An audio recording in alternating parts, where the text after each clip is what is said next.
Hello बच्चों, कैसे हो आप। आज क्या पढ़ाएं तुम्हें। आज थोड़ा सा डिफिकल्ट टॉपिक पढ़ाएंगे। Drift velocity of electron. Difficult नहीं है, बाद में फाइनली ड्रिफ्ट वेलोसिटी का एक फॉर्मूला निकल के आएगा, उसकी डेरिवेशन करा देंगे और उस फॉर्मूले से सिंपल न्यूमेरिकल्स आते हैं। लेकिन वो फॉर्मूला पता होना चाहिए, उसके पीछे का कंसेप्ट पता होना चाहिए कि वो फॉर्मूला कैसे निकल के आया। ठीक है, तो अब हम ड्रिफ्ट वेलोसिटी पढ़ते हैं इलेक्ट्रॉन की। तो हम लिखते हैं, हेडिंग डालते हैं ड्रिफ्ट वेलोसिटी ऑफ इलेक्ट्रॉन।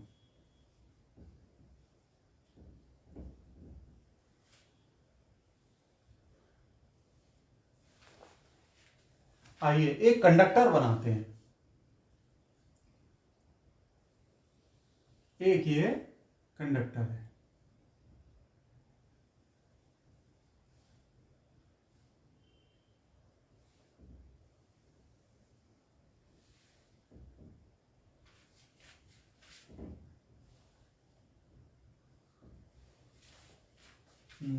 इसे मिटा दो।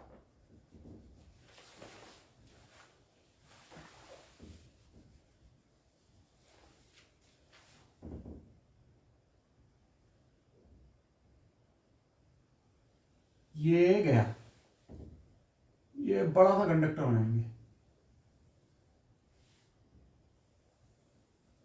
ये बन गया कंडक्टर। अब हम कुछ इलेक्ट्रॉन्स बनाते हैं। 1 2 3 4। अब मान लीजिए इस कंडक्टर का टेम्परेचर है से 25 डिग्री सेंटीग्रेड, और बाहर ये जो एटमॉस्फेयर है, इसके चारों तरफ जो एनवायरनमेंट है, उसका टेम्परेचर है से 29 डिग्री सेंटीग्रेड। तो इस टेम्परेचर डिफरेंस की वजह से ये कंडक्टर हीट एब्जॉर्ब करेगा, मींस थर्मल एनर्जी एब्जॉर्ब करेगा। और जब ये थर्मल एनर्जी इसको मिलेगी तो इन इलेक्ट्रॉन्स में एनर्जी पैदा होगी, और ये इलेक्ट्रॉन्स ऐसे वाइब्रेट करने लगेंगे, इधर उधर भागने लगेंगे तेजी से। कैसा मोशन होगा, मान लो एक इलेक्ट्रॉन है, कभी ऐसे भागेगा, कभी ऐसे, फिर ऐसे, फिर ऐसे, फिर ऐसे, फिर ऐसे। ये यहां इनके कॉलिजन्स हो रहे हैं, जहां से ये रिफ्लेक्ट कर रहा है वहां कॉलिजन्स हो रहे हैं। तो ये कॉलिजन्स किससे हो रहे हैं, आओ यही बात हम करेंगे। चलो पहले ये कॉलिजन्स अभी बने रहने देते हैं। तो जब थर्मल एनर्जी एब्जॉर्ब करी, या लाइट से फोटोन, जब या फिर बाहर लाइट है तो फोटोन इससे टकराएगा, तो भी इलेक्ट्रॉन जो है, इलेक्ट्रॉन को एनर्जी मिलती है, और वो उसमें इस तरीके का रैंडम मोशन होता है। तो ये जो इलेक्ट्रॉन है, ये अलग अलग डायरेक्शन में मोशन करते हैं। ठीक, जैसे कि ये मान लो यहां गया पहला इलेक्ट्रॉन, E1 लिख लो, ये E2, E3 और यहां E4, ये यहां गया, ये यहां गया, ये सपोज ये यहां गया। तो ये रैंडम मोशन है इलेक्ट्रॉन्स के। तो मैंने यहां 4 इलेक्ट्रॉन्स दिखाए हैं, लेकिन इस यहां इनफाइनाइट नंबर ऑफ इलेक्ट्रॉन्स होते हैं, बहुत सारे इलेक्ट्रॉन्स होते हैं, और अंदर एक बहुत भयंकर रैंडम मोशन चल रहा होता है। ये ऐसे हर इलेक्ट्रॉन ऐसे ऐसे कर रहा होता है, जोर जोर से। ठीक है, तो अब जैसे ये एक इलेक्ट्रॉन ले लेते हैं, ये E1, ठीक, और ये ऐसे गया जब इसने हीट एब्जॉर्ब करी,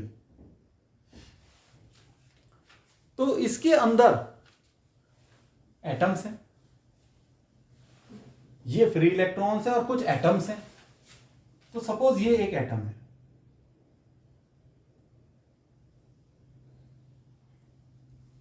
ये इलेक्ट्रॉन इस एटम से टकराएगा और ये एटम इसे एब्जॉर्ब कर ले रहा है। अब इस तरीके से ही इस इलेक्ट्रॉन को भी कोई एटम एब्जॉर्ब कर लेगा। मान लो यहां पर कोई एटम है, इसको भी कोई एटम एब्जॉर्ब कर लेगा। तो क्या इसका अर्थ हुआ कि इलेक्ट्रॉन्स खत्म? नहीं, ऐसा नहीं होता।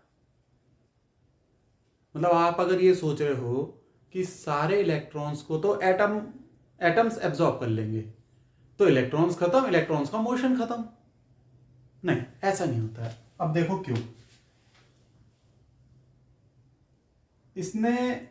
इस एटम ने इलेक्ट्रॉन को एब्जॉर्ब किया, लेकिन वहीं इसमें कोई और इलेक्ट्रॉन है, तो बाहर से जो थर्मल एनर्जी आ रही है वो इस इलेक्ट्रॉन को मिले, जो कि इस एटम का पार्ट है।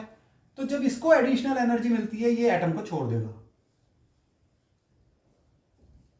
ये इलेक्ट्रॉन एटम को छोड़ देगा। अब ये फ्री इलेक्ट्रॉन बन गया। और जरूरी नहीं है कि सिर्फ यही छोड़े, ये भी छोड़ सकता है। पहले तो एटम ने इसे एब्जॉर्ब कर लिया, इमीडिएटली इसे भी एनर्जी मिली और इसने भी छोड़ दिया, इसने छोड़ दिया, ये ऐसे भाग गया। यानी एटम्स के साथ इसका कोलिजन हुआ और ये भाग गया, रिफ्लेक्ट हो गया। तो ये जो कोलिजन हो रहा है ये एटम्स के, तो ये ऐसे।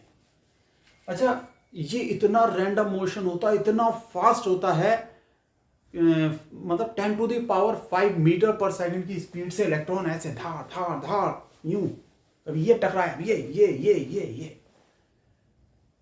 तो ये रैंडम मोशन अंदर कंडक्टर के चलता रहता है। ठीक है, इलेक्ट्रॉन के रैंडम मोशन की वजह से करंट फ्लो नहीं होता, ये आपको पता है।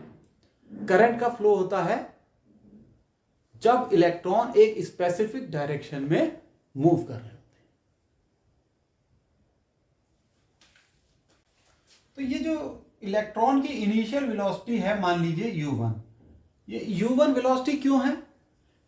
क्योंकि इसने बाहर से थर्मल एनर्जी एब्जॉर्ब करी और इसको एक वेलोसिटी मिली जिसकी वजह से ये भागा, और वो इनिशियल वेलोसिटी है u1। जब एटम इसे एब्जॉर्ब कर लेगा तो फाइनल वेलोसिटी 0 हो जाएगी। लेकिन एटम के एब्जॉर्ब करने से जस्ट पहले उसकी वेलोसिटी है v1। ठीक है, तो इसी तरीके से जैसे हम 4 इलेक्ट्रॉन लेके चल रहे हैं, हालांकि there are n number of electrons, हम मान लेते हैं इसकी इनिशियल वेलोसिटी u1 है और एटम से के एब्जॉर्ब करने से पहले इसकी v1 है। इसी तरीके से इसकी u2 v2, इसकी u3 v3 और यहां u4 v4। तो ये u1 u2 u3 u4 up to un is the initial velocity. अब आप ये देखिए ना, कॉलिजन के बाद ये इलेक्ट्रॉन फिर से एटम को छोड़ देगा। अब इसकी वेलोसिटी, यहां पर इनिशियल वेलोसिटी होगी कुछ, फिर ये किसी और एटम से टकराएगा, फिर फाइनल वेलोसिटी तक पहुंचेगा। तो इसी तरीके से एक इलेक्ट्रॉन का मोशन इस तरीके से हो जाता है, और यहां असंख्य इलेक्ट्रॉन है तो उनका मोशन भी इस तरीके से हो जाता है। अब ये सब रैंडम भाग रहे हैं इधर उधर, भयंकर रैंडमनेस है। तो जो नेट वेलोसिटी है, इनिशियल नेट वेलोसिटी, हम ये देखी गई है कि वो उसका समेशन 0 है। यानी कि जो ये निकल के आती है initial velocity u1 plus u2 plus u3 plus u4 plus dot dot dot plus un is 0, ये 0 निकल के आती है। ठीक है, तो ये बात आप समझ गए बच्चों, और ये भी समझ गए कि भाई रैंडमनेस है इलेक्ट्रॉन के मोशन में, इसलिए करंट पैदा नहीं होगा। ये जो टाइम है इनिशियल वेलोसिटी से यहां तक आने में, मतलब जस्ट जब एटम एब्जॉर्ब करता है इनिशियल वेलोसिटी मिलती है थर्मल एनर्जी से, तो ये जो टाइम है इसे कहते हैं रिलैक्सेशन टाइम।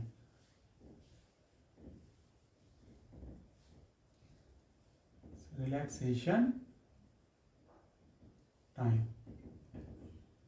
ये इस इलेक्ट्रॉन का रिलैक्सेशन टाइम है और इसे हम डिनोट करते हैं टाउ से डिनोट करते हैं। ठीक, अब बच्चे काम करते हैं, इसको एक बैटरी से कनेक्ट कर देते हैं, इस कंडक्टर को एक बैटरी से कनेक्ट कर देते हैं। ठीक है, चलो यहां बनाते हैं इस कंडक्टर को फिर से। ये कंडक्टर, ठीक, 4 इलेक्ट्रॉन ही दिखाएंगे अभी। ये E1 ऐसे भागा, E2 ऐसे भागा, E3 ऐसे भागा, E4 ऐसे भागा। हमने इसे कनेक्ट कर दिया एक बैटरी से।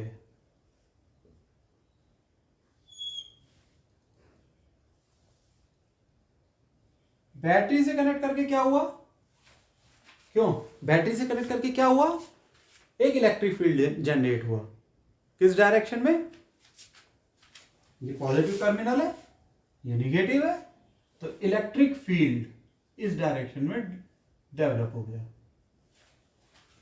अब जब इलेक्ट्रिक फील्ड डेवलप हुआ है तो एक फोर्स आएगा सामने, और इलेक्ट्रॉन निगेटिव चार्ज पार्टिकल्स होते हैं। ठीक, इलेक्ट्रॉन निगेटिव चार्ज पार्टिकल्स होते हैं, तो ये जो फोर्स होगा it will be opposite to the direction of electric field. यानी अगर इलेक्ट्रिक फील्ड की डायरेक्शन ये है तो फोर्स जो लगेगा इस डायरेक्शन में लगेगा। कैसे, इलेक्ट्रॉन्स पे जो फोर्स लगेगा वो इस डायरेक्शन में लगेगा, फोर्स। तो हम लिख लेते हैं electrons are negative charged particles are negative NEGA charged particles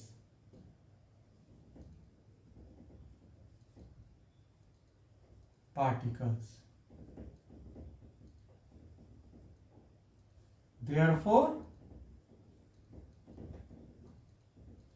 force is opposite to direction of electric field। और इस फोर्स का हम मैग्नीट्यूड निकालेंगे तो क्या होता है, अगर इलेक्ट्रिक फील्ड पता है Q is the charge, then QE, F equal to QE, और इलेक्ट्रॉन्स पे जो चार्ज होता है वो -E होता है, तो हो जाएगा -EE। ठीक, ये अच्छा, ये यहां वेलोसिटी वेक्टर क्वांटिटी है, वेक्टर जरूर लगाएं। जैसे ये इलेक्ट्रॉन है, अगर इलेक्ट्रिक फील्ड नहीं होता तो ये इनिशियली यहां ये पोजीशन होती और उसके बाद ये यहां पहुंच जाता, लेकिन चूंकि इस डायरेक्शन में एक फोर्स लग रहा है तो ये हल्का सा यहां ना पहुंच के यहां पहुंचेगा, यहां ये इतना शिफ्ट हो जाएगा। इसको यहां पहुंचना था लेकिन ये एक्चुअल में यहां पहुंचेगा, यहां। ठीक है, ये इतना शिफ्ट हो जाएगा फोर्स की वजह से। फोर्स नहीं होता तो ये यहां आता ही। इसी तरीके से ये इलेक्ट्रॉन थोड़ा सा आगे यहां आ जाएगा, ये वाला इलेक्ट्रॉन ये यहां आ जाएगा इस पोजीशन पे। ठीक, तो ये जो इस पोजीशन पे आएगा, ये जिस वेलोसिटी से आता है वो उसे हम कहते हैं ड्रिफ्ट वेलोसिटी। अब जैसे मान लो इलेक्ट्रॉन ऐसे ऐसे मूव कर रहा है, ऐसे ऐसे यूं रैंडमली, अब ये यहां आया, लेकिन यहां तो ये बहुत तेजी से आया, लेकिन हल्का सा इस डायरेक्शन में भी बढ़ा। इलेक्ट्रिक फील्ड की वजह से जो फोर्स हुआ, फोर्स की डायरेक्शन में बढ़ा, फिर ये यूं आया, फिर हल्का सा यूं बढ़ा, फिर यूं, फिर हल्का सा यूं, ऐसे। तो मतलब ऐसे ऐसे तो ये चलता है, लेकिन हल्का हल्का सा ऐसे भी चलता है। इसे कहते हैं ड्रिफ्ट। ड्रिफ्ट मीन्स हवा के साथ बह जाना। तो ये बह जाता है क्योंकि इस पे फोर्स लगता है। तो ये वेलोसिटी तो इसकी बहुत हाई होती है, जिसकी वजह से इसमें रैंडम मोशन है। लेकिन ये जो ड्रिफ्ट वेलोसिटी होती है, जिसकी वजह से थोड़ा सा फोर्स की डायरेक्शन में बढ़ता है, इसकी वैल्यू बहुत ही कम होती है ड्रिफ्ट की। कितनी कम होती है? 10⁻⁴ से -4 मीटर पर सेकंड, इतनी कम होती है ड्रिफ्ट वेलोसिटी। ठीक है, समझे बच्चों? ये ड्रिफ्ट वेलोसिटी होती क्या है कि ऐसे ऐसे भाग रहा है इलेक्ट्रॉन, लेकिन साथ में धीरे से ऐसे भी चल रहा है क्योंकि इस डायरेक्शन में फोर्स लग रहा है। ठीक, अब चूंकि फोर्स लग रहा है opposite to direction of electric field, तो फोर्स है तो बहुत ही शॉर्ट पीरियड के लिए एक्सेलरेशन भी जनरेट होता है। तो हम ये लिख लेते हैं, acceleration for a short period of time. Acceleration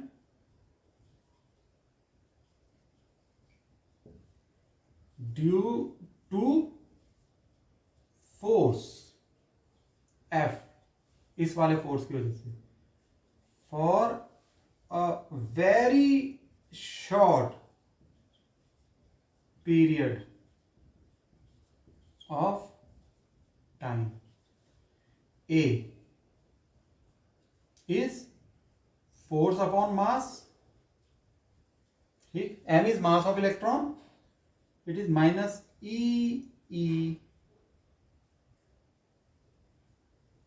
upon m. m is mass of electron. तो ये मास ऑफ इलेक्ट्रॉन हमें पता है, चार्ज ऑन इलेक्ट्रॉन हमें पता है, तो ये एक्सेलरेशन है। It is for a very very short period of time.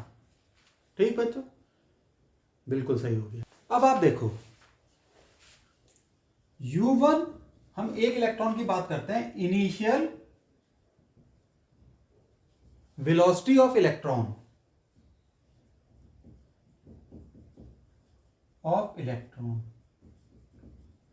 ये इनिशियल वेलोसिटी क्यों आई?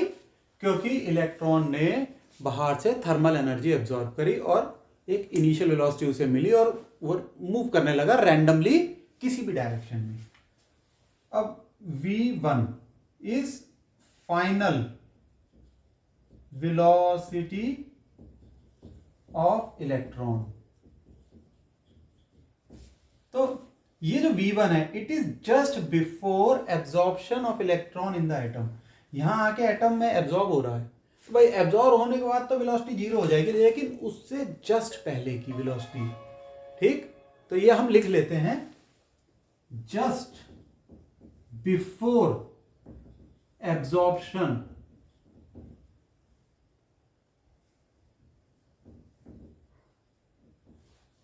Of electron in atom. ठीक है, in atom, ATOM, just before absorption of electron in atom. तो ये फाइनल हो गई एक्सेलरेशन, ये हो गया। तो इनिशियल वेलोसिटी से फाइनल वेलोसिटी रीच करने में जो टाइम लगा, it is relaxation time, tau. ठीक, तो अब हम चलो ये रब कर देते हैं। अब हम इक्वेशन बनाएंगे। चलिए, मैं रब नहीं करना चाह रहा, चलो ये रब कर देते हैं। देखो, डस्टर भाई कहां चले गए? तभी तो सही से रब होगा। ये रहे, हाँ हाँ, देखो बच्चों, ये इनिशियल वेलोसिटी, ये फाइनल, ये एक्सेलरेशन और ये रिलैक्सेशन टाइम, इनिशियल से फाइनल वेलोसिटी रीच करने का टाइम। तो इक्वेशन कौन सी लगेगी? V is equal to U plus AT। V is V1 U1 plus minus E upon M into tau one यानी पहले इलेक्ट्रॉन का रिलैक्सेशन टाइम। सही है बिल्कुल। तो ये तो बात हो गई पहले इलेक्ट्रॉन की। अब हम इसी तरीके से दूसरे इलेक्ट्रॉन की बात करें। v2 फाइनल वेलोसिटी, u2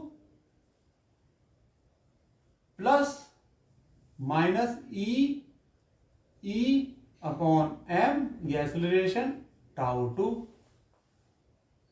तीसरे की v3 is equal to u3 plus minus E upon M into tau 3। v4 equal to u4 plus E upon M tau 4। इसी तरीके से nth इलेक्ट्रॉन की Vn is equal to un plus minus E upon M into tau N. ये है, लो साहब duster राजा गिर गए। ये है, ये इक्वेशन है। अब ड्रिफ्ट वेलोसिटी क्या होती है? ये जो वेलोसिटी है ये इसका एवरेज होती है। ठीक, जो फाइनल वेलोसिटी है इसका एवरेज ले लेते हैं।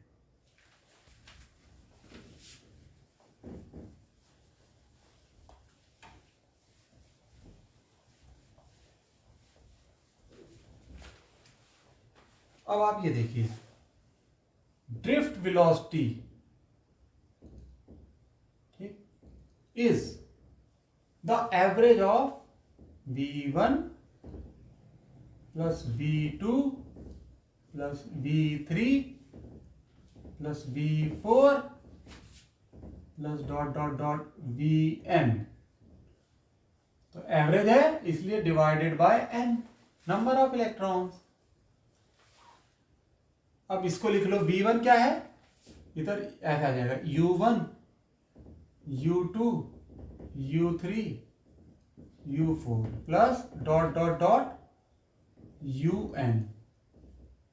ये वेक्टर हो गया डिवाइडेड बाय n प्लस, अब एक्सेलरेशन एक तरफ आ जाएगा, minus E by M multiplied by relaxation time, average of relaxation time tau 1 tau 2 tau 3 dot dot dot tau n upon n। ये दिख रहा है बच्चों?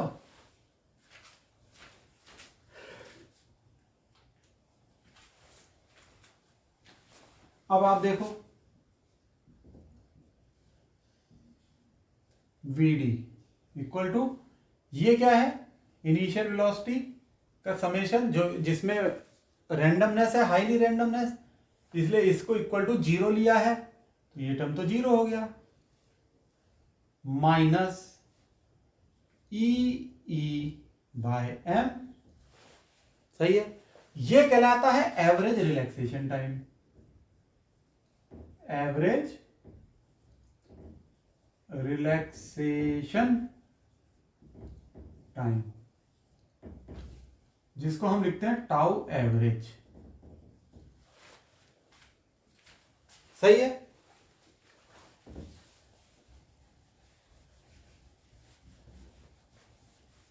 तो ये आ गया आपका एक्सप्रेशन ड्रिफ्ट वेलोसिटी का। Drift velocity is equal to minus E by M multiplied by T tau average relaxation time. ये है डेरिवेशन ड्रिफ्ट वेलोसिटी का। ठीक है बच्चों, ये फॉर्मूला याद रखना है। बच्चों ड्रिफ्ट वेलोसिटी की डेफिनेशन और लिख देते हैं यहां रब करके।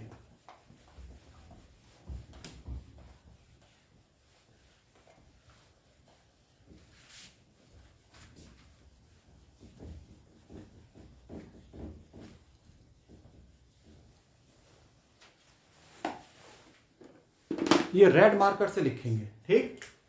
Drift velocity, velocity is the average velocity attained by the charged particles, attained by the charged, CHARGED, charged particles। अब यहां हम इलेक्ट्रॉन की बात कर रहे हैं तो लिख रहे हैं such as electrons, electrons in a material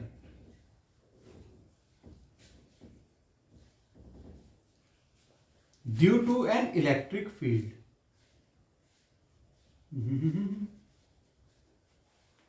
due to an electric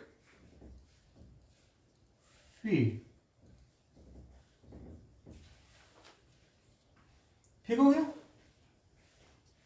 ये डेफिनेशन हो गई ड्रिफ्ट वेलोसिटी की, और ये हमने इसका फॉर्मूला ड्राइव कर लिया।